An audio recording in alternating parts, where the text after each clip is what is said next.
क्या है आध्यात्म? दर्शन, चिंतन धारा, विद्या या संस्कृति की परंपरागत विरासत। आध्यात्म दर्शन यानी जीवन का शाश्वत सत्य। मानव जीवन से जुड़े शाश्वत सत्यों को जानिए और समझिए उपासक डॉक्टर सोहन राज तातेड़ से हमारे खास कार्यक्रम आत्मविज्ञान में। आत्मविज्ञान यानी सही दृष्टि, सही सोच। भाई और बहनों, मातृशक्ति को नमन। स्टूडियो में आपका हार्दिक स्वागत है, अभिनंदन है, सत्कार है। हम आत्मविज्ञान कार्यक्रम में आपको नए नए एपिसोड्स रोज परोसते हैं। कोई भी पुराना एपिसोड हम नहीं दिखाते हैं और हर एपिसोड आपको आत्म कल्याण की ओर ले जाता है, आपको आत्म सिद्धि की ओर ले जाता है, आपके निश्चय शुद्धि की ओर ले जाता है, आपको परमात्मा बनाने की ओर ले जाता है। आपका जीवन अच्छा बने, आपका वर्तमान का जीवन अच्छा बने और पारलौकिक जीवन अच्छा बने, उसके लिए ये सारा प्रयास किया जाता है।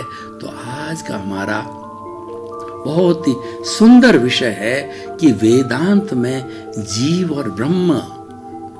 भाई और बहनों, बहुत ही सुंदर विषय है। वेदांत का अर्थ क्या हुआ? वेद प्लस अंत। हमारी भारतीय संस्कृति में हमारे पास सबसे पुराने जो रिटन जो स्क्रिप्चर्स है, ग्रंथ है, धार्मिक ग्रंथ है, वो है वेद। 4 वेद, ऋग्वेद, यजुर्वेद, सामवेद और अथर्ववेद। इनमें अलग अलग तरह की बातें बताई गई है। मैं उसके विश्लेषण में, उसके जो है वो व्याख्या में नहीं जाना चाहता हूँ, पर ये चारों वेद ईश्वर कृत है, ईश्वर के द्वारा बनाए हुए हैं, ईश्वर की वाणी है और ईश्वर ने बनाए हैं। तो निश्चित रूप से ये जो हमारे लिए अनुकरणीय है, वंदनीय है, स्तुति है और साथ साथ के अंदर हमारा उपकार करने वाले हैं। अब वेदों का अंत वेदांत। वेद ईश्वर कृत है, उसका अंत करके उपनिषदें बनी। वो 108 उपनिषदें हैं। ईश्वर के बाद जब हमारे ऋषियों मुनियों ने सोचना चालू किया, जो कि योग का जीवन जीते थे, लिपिबद्ध किया, तो उन्होंने अपनी व्याख्या की, उन्होंने भाष्य लिखे, चूर्णी लिखी, टीका लिखा, डॉक्यूमेंट्री लिखी। तो उन सब से जो 108 तरह के उपनिषद बने, वो भी बहुत सुंदर है। जो ईश्वर की वाणी है, उनको हमारे ऋषियों और मुनियों ने जो है वो भाष्य लिखा, परिभाषित किया, जनमानस की भाषा में लिखा, ताकि वेद को सरल तरीके से जनता समझ सके। उसके लिए उपनिषद आए। उपनिषद वेदांत है और वो 108 तरह के, जैसे कठोपनिषद है, तैत्तिरीयोपनिषद है और बहुत से तरीके। 108 की पूरी हमारे पास में व्याख्या है, हमारे पास पुस्तकें हैं और उसमें हजारों लाखों तरह के पहले सूत्रात्मक है और फिर उसकी व्याख्या है। हिंदी में है, अंग्रेजी में है, अन्य भाषाओं के अंदर है। तो ये वेदांत है, वो उपनिषद है। वेदांत को स्वामी विवेकानंद ने बहुत पॉपुलर किया। अब वेदांत के अंदर भी बहुत सी शाखाएं हैं, जैसे कि द्वैत वेदांत, अद्वैत वेदांत, विशिष्टाद्वैत वेदांत और उसके अलग अलग जो ऋषि मुनि हुए हैं। और हमारे जो स्वामी विवेकानंद जो 125 साल से पूर्व में रामानुजाचार्य हुए हैं और शंकराचार्य हुए हैं, जिन्होंने वेदों की व्याख्या की।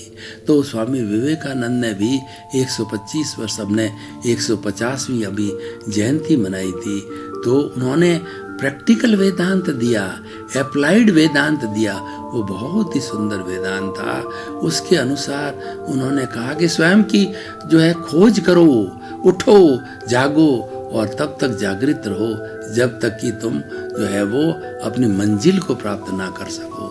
यानी ईश्वर की वाणी को आत्मसात करो। उसके लिए उन्होंने प्रैक्टिकल रूप दिया कि आप इसको अपने हिसाब से वैज्ञानिक रूप से जो है इसका विश्लेषण करके, तर्क रूप के अंदर करके और इसको लॉजिकली जो है उन्होंने लॉजिक दिए, लॉजिकली इसको करके और अपने जीवन में जो उतारो। क्योंकि आज का युग विज्ञान का युग है, लॉजिक का युग है और आज का युग जो है प्रयोगात्मक युग है। हर जगह विज्ञान छाया हुआ है। तो ये प्रैक्टिकल वेदांत दे करके उन्होंने हमारा बड़ा उपकार किया। ये बहुत गहरा विषय, मैं उसमें नहीं जाना चाहता हूँ। मेरा जो विषय जो है कि वेदांत के अंदर जीव और ब्रह्म, वेदांत की हमने बात की, उसके अंदर जीव बताया गया है और ब्रह्म बताया गया है। ये सभी वेदांत में, सभी उपनिषदों के अंदर कॉमन है। तो ब्रह्म है, वो ब्रह्म इस पूरी सृष्टि का संचालन जो करता है वो ब्रह्म है। और ब्रह्म सत्य, जगत मिथ्या। ये जगत है वो माया से भरा हुआ है, ये मिथ्या है, ये नाशवान है, ये जड़ है। लेकिन जो ब्रह्म है वो सब गुणों की खान है, एक आइडियल है, वो ईश्वर है, उसमें कोई अवगुण नहीं है और वो विशिष्ट है। तो इसीलिए वही सत्य है। तो ब्रह्म को सत्य माना। हम ब्रह्माष्टमी, मैं भी ब्रह्म का अंश हूँ। और जितने 84 लाख जीवा योनि के प्राणी हैं वो जीव कहलाते हैं। वेदांत की भाषा में वो अलग अलग आत्माएं होती है। वो अलग अलग आत्माएं अपने अपने कर्मों के भुगतान के लिए शरीर धारण करते हैं। 4 गति होती है, नर गति, तिर्यंज गति, मनुष्य गति, देव गति। और इन 4 गति में 84 लाख जीवा योनि होती है। मैं आपको नाम गिनाना चाहता हूँ। 84 लाख कौन से हैं? 7 लाख पृथ्वी का है, 7 लाख अप का है, 7 लाख तेज का है, 7 लाख वायु का है, 10 लाख प्रत्येक वनस्पति का है, 14 लाख साधारण वनस्पति का है, 2 लाख बेंद्रिय, 2 लाख तेंद्रिय, 4 लाख चतुरिंद्रिय, 4 लाख नारकी, 4 लाख देखता, 14 लाख मनुष्य की जाति, 4 गति, 84 लाख जीवा योनि। इन सब की टोटल करें तो 84 लाख जीवा योनि में सभी एक एक जीव जो उत्पत्ति स्थान है और संख्या असंख्य है, वो सभी जीव है। उनको आत्मा भी कहा जाता है, उनको जीव कहा जाता है। यानी इसकी हरेक की सेपरेट आइडेंटिटी है और हरेक के सेपरेट कर्म है। और कर्म के भुगतान के लिए जैसा उसका आयुष्य होता है, उसके भुगतान के लिए, कर्मों के भुगतान के लिए उसको वैसा शरीर मिलता है। पेड़ का है, पौधे का है, नरक गति का है, तिर्यंज गति का है, मनुष्य गति का है, देव गति का, इत्यादि इत्यादि। तो ये सारे जीव है। तो इन जीव अलग अपना जीवन यापन कर रहे हैं। ब्रह्म तो एक शक्ति है, ज्ञान गुणों की शक्ति है। अब क्या होता है कि इन जीवों को किसी न किसी माध्यम से, किसी न किसी उपदेश से और स्वयं बोधित होकर के स्वयं के अनुभव के आधार पर पुण्योदय से, शास्त्रों को पढ़ करके, सुसंसर्ग से, ज्ञानियों से, बहुत से माध्यम होते हैं। उन माध्यम से जब इस जीव को ब्रह्म का ज्ञान मिलता है, ब्रह्म की अनुभूति मिलती है, ब्रह्म का अनुभव मिलता है कि वह जीव अनुभव करने लग जाता है कि ब्रह्म कैसे सोचता है, ब्रह्म क्या है, ब्रह्म का क्या आकार है, ब्रह्म का क्या उसके अंदर गुण है, ब्रह्म का क्या अनुभव है। जब उसको ब्रह्म ज्ञान होता है और ये धीरे धीरे वह ब्रह्म ज्ञान विकास करता है तो वह जीव ब्रह्म में जाके विलीन हो जाता है। उस जीव की मुक्ति हो जाती है।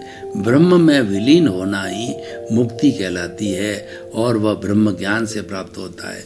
तो ये वेदांत का जो है मुख्य सूत्र है कि जीव और ब्रह्म का ज्ञान इस तरीके से प्राप्त होता है और अल्टीमेटली उसमें जाकर के विलीन हो जाता है। अब हम देखना चाहते हैं कि इस जीव को ये सारा जो ज्ञान मिलता है वो ज्ञान क्या है। वो ज्ञान ब्रह्म का ज्ञान है, आत्मा का ज्ञान है कि ब्रह्म क्या है। ब्रह्म जो है वो ज्ञाता है, दृष्टा है, वह जानने वाला है, देखने वाला है, वह अनंत ज्ञान वाला है, वह अनंत दर्शन वाला है, वह अनंत शक्ति वाला है, अनंत सुख का धाम है। वो ब्रह्म है। उसका हम स्मरण करें, उसके जैसा बने, उसको जीवन में ढालें। वो कब ढाला जाएगा कि आपने इसमें ब्रह्म के गुणों के साथ साथ में, आत्मज्ञान के साथ साथ में कुछ राग द्वेष रूपी अशुद्धि को इकट्ठा कर दिया। वो राग द्वेष रूपी अशुद्धि वो कर्म शरीर है, कार्मण शरीर है, वह आपको करने नहीं देता। ब्रह्म का एहसास नहीं करने देता, तो आप उसको देखना चालू करो, उसको एक अलग उपेक्षा भाव में रखो कि जो इस तरीके से राग द्वेष के जो विचार आते हैं उनके साथ जुड़ो मत, और उसकी प्रतिरोधात्मक शक्ति को पैदा करो कि ये जो राग द्वेष रूपी जड़ है ये तो करने वाला है, ये तो भोगने वाला है, मैं ये नहीं हूँ, मैं तो इससे अलग हूँ, मैं तो ज्ञाता हूँ, मैं तो दृष्टा हूँ, मैं तो ब्रह्म का अंश हूँ। मैं जो ब्रह्म का ज्ञान है वो थोड़ा ज्ञान मुझे भी प्राप्त है। तो इस तरीके की अवस्था आने के बाद में, इस तरीके का चिंतन आने के बाद के अंदर ही वो ब्रह्म में विलीन होता है। तो ये कुल मिलाकर बहुत ही सुंदर प्रकरण है। तो मैं ये कहना चाहता हूँ, ये ब्रह्म और जीव का संबंध, जीव का ब्रह्म में विलीन होना, और उसके बीच के अंदर क्या स्थिति आती है कि जिसको ब्रह्म ज्ञान हो जाता है, जैसे विदेह को ब्रह्म ज्ञान हो गया था, और ऐसी गीता की भाषा के अंदर कई तरह से जो अपने वो कई तरह के वो आत्म स्थित प्रज्ञ होते हैं उनको ब्रह्म ज्ञान होते हैं, या प्रज्ञा चक्षु होते हैं जिनका थर्ड आई समता खुल जाता है, तो प्रज्ञा चक्षु होते हैं, उनको भी आत्मा का ज्ञान होता है और कई साधनों के द्वारा होता है। उस साधनों को और आत्मज्ञान का वो धीरे धीरे विकास करते हैं, और विकास करके वो स्वयं जो है आत्मज्ञान में या ब्रह्म में विलीन हो जाते हैं, या दूसरे शब्दों में कहे कि वो सिद्ध बुद्ध मुक्त हो जाते हैं। ब्रह्म में लीन होना और सिद्ध बुद्ध मुक्त होना वो दोनों एक ही बात है कि फिर से वह जीव वापस 84 लाख जीवा योनि में जन्म नहीं लेगा, क्यों ये भव भवांतर है, ये दुख का कारण है। इस एपिसोड को ब्रह्म और जीव का ब्रह्म में विलीन होना, सारी प्रक्रिया को समझाने का हमारा जो मूल उद्देश्य है कि 84 लाख जीवा योनि की जो भटकन है उसको बंद करो, क्योंकि ये भटकन है दुख का कारण है। हर बार जन्म लेना एक बहुत बड़ा असहनीय कष्ट होता है। माँ के गर्भ में जब दो आत्माएं, माँ का अंडज और पिता का जो शुक्र दोनों मिलते हैं, तो दोनों तरह की जीवित आत्माएं होती है। ये जीवित आत्माएं मर करके एक तीसरी आत्मा को जन्म देती है, और अपने कर्मों के अनुसार और अपने आयुष्य कर्म के अनुसार तो जो जीव होता है वो भ्रूण के रूप में, एम्ब्रियो के रूप के अंदर माँ के गर्भ के अंदर बढ़ता रहता है, बढ़ करके वो उल्टा लटकता है। तो और खट्टी मीठी डकारें जो माता की आती है, माता का शुद्ध खून आता है, जो भी है खट्टा मीठा उसको सब लेना पड़ता है। तब वो ईश्वर से, ब्रह्म से प्रार्थना करता है कि हे ब्रह्म प्रभु, मुझे जल्दी से बाहर निकाल, मैं आपका अनुभव करूंगा, आपकी प्रतीति करूंगा और आपके प्रति जागृति रखूंगा। लेकिन जब बाहर आता है तो उसके कर्मों का फोर्स इतना होता है, उसका आयुष्य का, उसका जो कर्म शरीर है, लिंग बॉडी है या उसका ल्यूमिनस बॉडी है, वह इतनी हावी होती है, कॉजल बॉडी, कि वह इसको विरुद्ध दिशा में, जैसी उसकी प्रकृति होती है, वो खींचने में ले जाती है और व्यक्ति अपराध की ओर चला जाता है, व्यक्ति शोषण की दिशा में चला जाता है, आतंकवादी होता है। जिसकी नियति जैसी होती है उस नियति के अनुरूप वह उस दिशा के अंदर वह चला जाता है और वैसा करने लग जाता है। तो हम ये एपिसोड के माध्यम से आपको बताना चाहते हैं कि आप अपने विचारधारा को बदलिए, क्योंकि ये आत्मधर्म, आत्मविज्ञान कार्यक्रम जितना करने का है उतना अपनी समझ को खुला करने का है।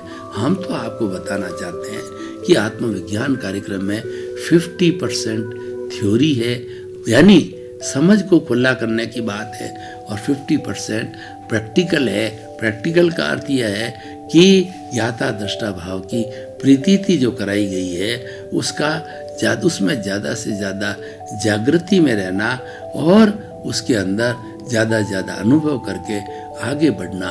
तो जीव और ब्रह्म का ये कॉन्सेप्ट, उसका एक दूसरे में विलीन होना एक अच्छी सोसाइटी का निर्माण करेगा।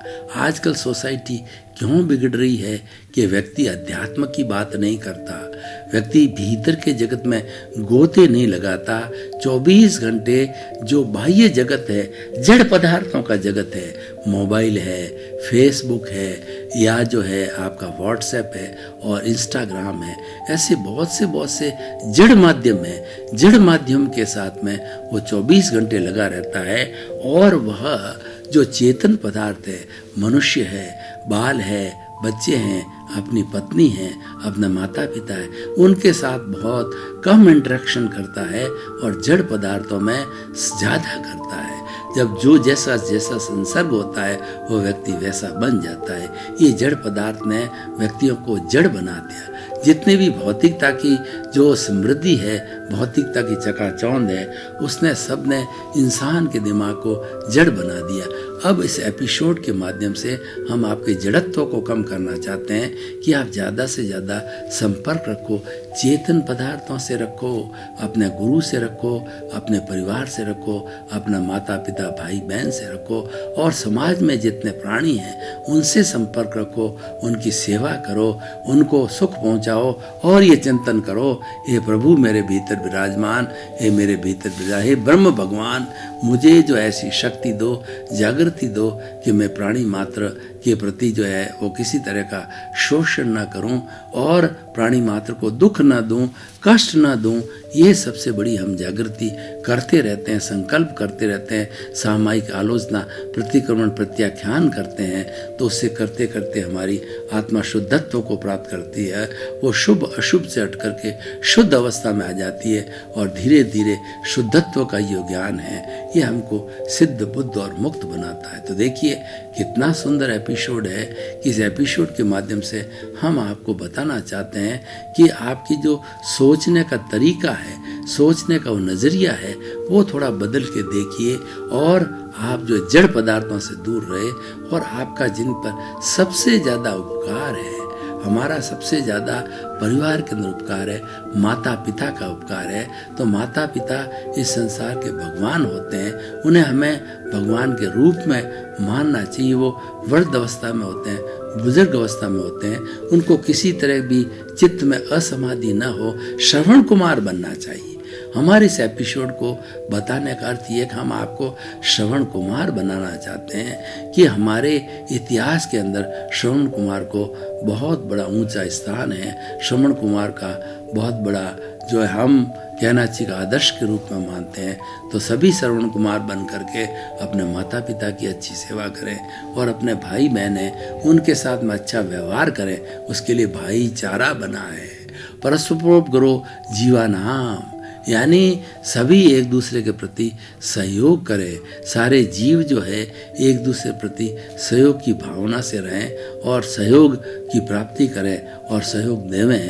तो इस तरीके से हमारा विकास होते होते हम जीव से ब्रह्म में जल्दी विलीन हो जाएंगे।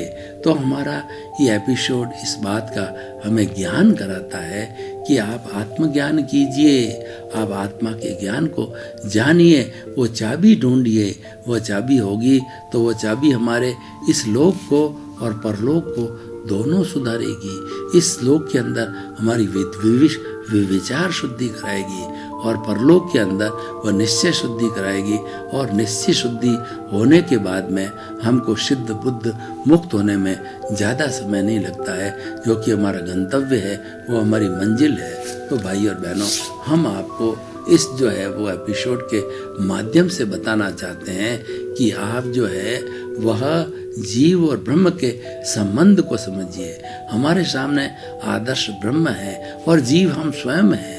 तो हमें ब्रह्म में विलीन होना है, तो आप 24 घंटे पुरुषार्थ करिए, जागृति रहिए कि मैं किस तरीके से ब्रह्म की अनुभूति में हर वक्त रह सकता हूँ, किस तरीके से ज्ञाता दृष्टा रह सकता हूँ, और रह करके अपने वर्तमान के जीवन को अच्छा बना सकता हूँ। तो भाई और बहनों, एक बहुत ही सुंदर एपिसोड है। इस एपिसोड से माध्यम से हमने आपको हर कोण के माध्यम से ये बताने की कोशिश की कि जीव और ब्रह्म का आपसी संबंध बहुत प्राचीन संबंध है, और ये संबंध मधुर बना रहे।